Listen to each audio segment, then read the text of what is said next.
पुरुषोत्तमस्तोत्र नमः पुरुषोत्तमाख्याय नमस्ते विश्वभाजन नमस्ते ऋषिकेश महापुरुष पूर्वज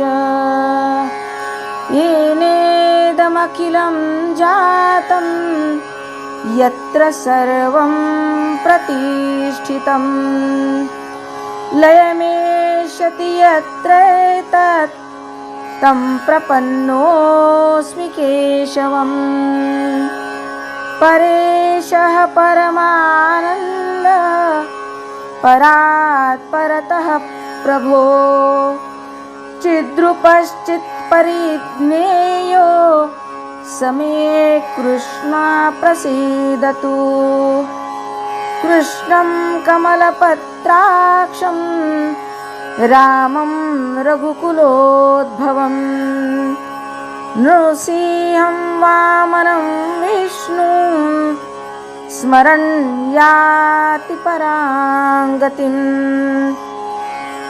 वासुदेवं वराहं च कंसकेशिनिषूदनं पुराणपुरुषं यज्ञ पुरुषं प्रणतोऽस्म्यहम् अनादिनिधनं देवं शङ्खचक्रगदाधरं त्रिविक्रमं हलधरं प्रणतोऽस्मि सनातनं यैदं कीर्तये नित्यं स्तोत्राणामुत्तमोत्तमम् सर्वपापविनिर्मुक्तो विष्णुलोके महीयते। श्री पुरुषोत्तमस्तोत्रं संपूर्णम्। तुम्हाला जर हा व्हिडिओ आवडला असेल तर व्हिडिओला लाईक करा, शेअर करा आणि चॅनलला सबस्क्राईब करायला विसरू नका।